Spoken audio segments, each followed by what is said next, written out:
اناڑی episode 12۔ اب دوپہر کے 12 بجنے والے تھے۔ لندن میں ڈاکٹر شائستہ کو فون کرنے کے لیے یہ وقت انتہائی مناسب تھا، لیکن میں نے پہلے براہ راست فریال کے اپارٹمنٹ کا نمبر ملانا بہتر سمجھا۔ دوسری طرف گھنٹی بجی تو میں نے ریسیور شہناز کو تھما دیا۔ ذرا پوچھو کہ فریال کہاں ہے۔ وہ کچھ حیران ہوئی۔ آپ خود کیوں نہیں پوچھتے؟ بتاؤں گا بعد میں۔ ریسیور دوسری طرف سے اٹھا لیا گیا تو شہناز نے کہا، ہیلو جی، کون بول رہا ہے؟ میں ڈاکٹر شہناز بات کر رہی ہوں، مجھے فریال سے بات کرنی تھی۔ میں نے اسے ہاتھ کے اشارے سے اور زیر لب کہا، پوچھنا وہ کہاں ہے، کب ملے گی؟ جی میں اس کی فرینڈ ہوں۔ نہیں ہے وہ؟ اچھا، کہاں گئی ہے؟ بتا کے نہیں گئی۔ کب آئے گی؟ نہیں پتا۔ چلے جی، آپ بتا دیں کہ لاہور سے ڈاکٹر شہناز نے فون کیا تھا، موقع ملا تو میں پھر بات کروں گی۔ راجہ ناشتہ کرتے ہوئے مجھے گھورا تھا۔ یہ کیا چکر ہے؟ فریال غائب ہے، اس کا میں کیا مطلب نکالوں؟ کیا وہ اغوا ہو گئی ہے؟ یا برضا اور رغبت تجھ سے جان چھڑوا کے فرار ہو گئی ہے، یا ایسے ہی غائب ہو گئی ہے جیسے جادو کی چھڑی سے کوئی غائب ہو جاتا ہے؟ آج صبح صبح صفدر سلطان نے فون کیا تھا مجھے۔ اچھا۔ پہلے تو اس نے سر ہلا کر اچھا کہہ دیا اور پھر اچھلا، کون؟ تیرا ہونے والا قاتل رقیب روسیہ؟ کیا اس نام کے دوسرے آدمی سے واقف ہے تو؟ میں نے جھنجھلا کے کہا، اس نے بڑی فرونت کے ساتھ مجھ سے پوچھا تھا کہ فریال کہاں ہے۔ پھر تو نے کیا گالی دی اسے؟ شہناز تم کان بند کر لو اپنے اور منہ بھی پھیر دو۔ میں نے اسے دندان چکن جواب دیا، لیکن اس کے بعد سے میں سخت تشویش میں مبتلا ہو گیا ہوں۔ وہ خود تو پاکستان سے بھاگا اپنی بیوی کو قتل کر کے، معلوم نہیں وہاں کیا ہوا ہے کہ فریال روپوش ہونے پر مجبور ہو گئی۔ مجھے تو یہ بھی ڈر ہے کہ کہیں اس نے فریال کو… ابے ایسا تیسمار خان نہیں ہے وہ، اتنی ہمت تو تھی نہیں کہ یہاں رہ کے اپنی دولت اور طاقت سے قانون کا مقابلہ کرتا۔ گرفتار ہوتا تو ضمانت کرا لیتا اور وہاں فریال کو قتل کر دے۔ امپاسبل۔ ابے امپاسبل کچھ نہیں ہوتا راجے، اشتعال کی حالت میں دماغ کام نہیں کرتا۔ آخر فریال ہے کہاں؟ وہ پتہ چل جائے گا فیکے پتر، گھبرا مت۔ میں نے فون اٹھایا۔ اس کی راستہ ہے ڈاکٹر شائستہ، فریال کی کوئی بات اس سے چھپی ہوئی نہیں ہے۔ اور بھی بہت سے لوگ ہیں یار، اخبار والوں کا پورا نیٹ ورک ہے، لندن میں چونٹی بھی گم ہو جائے نا تو پتہ چلا جا سکتا ہے۔ دوسری طرف سے خود شائستہ نے فون ریسیو کیا۔ ہیلو ڈاکٹر شائستہ، میں پاکستان سے رفیق بات کر رہا ہوں۔ جی؟ کیا آپ نے فریال کے بارے میں کچھ معلوم کیا ہے کہ وہ کہاں ہے؟ جی نہیں۔ میں نے اسے بھی پوری بات بتائی اور اپنے خدشات کا اظہار کیا۔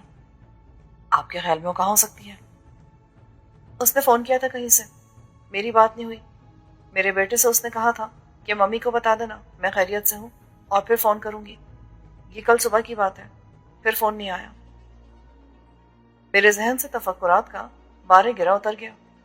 اگر وہ پھر فون کرے تو اسے کہیں کہ مجھ سے ضرور بات کرے۔ جی بہت اچھا۔ شائستہ نے کہا اور فون بند کر دیا۔ میں راجہ کو اپنے ساتھ لے گیا۔ ہم کسی ہوٹل میں چلے جاتے تو بہتر تھا۔ میں نے غلطی کی کہ اس کے ساتھ پریس کلب چلا گیا۔ بلا شبہ اس وقت وہاں کچھ کم لوگ تھے، لیکن میں نے تفصیل سے راجہ کو صورتحال سے آگاہ کیا تو اس میں خاصا وقت لگا اور لنچ ٹائم ہو گیا۔ راجہ بظاہر بڑی دلچسپی اور توجہ سے میری بات سن رہا تھا، لیکن مجھے یوں لگا جیسے وہ سیریس نہیں ہے۔ ہم الگ جگہ بیٹھے تھے اور ہماری ٹیبل پہ آ کے کسی نے ہمیں ڈسٹرب نہیں کیا، مگر ہال میں آنے جانے والے سب راجہ کے ہم پیشہ اور بے تکلف لوگ تھے۔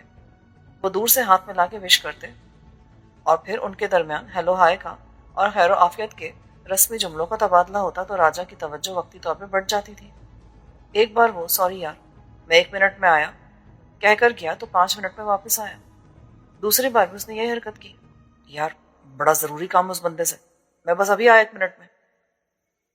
وہ اٹھ کے درمیان میں غائب ہو گیا۔ 10 منٹ بعد اس نے سامنے بیٹھ کے معذرت کی، معاف کرنا یار، کیا کہہ رہا تھا تو؟ کچھ نہیں کہہ رہا تھا، میں بکواس کر رہا تھا، میں آپ سے باتیں کر رہا تھا، تو کچھ سن ہی نہیں رہا۔ ارے ایسی بات نہیں فیکے پتر، تیری دردناک، عبرتناک اور شرمناک آپ بیتی کا ایک ایک لفظ میں نے بڑے غور سے سنا ہے۔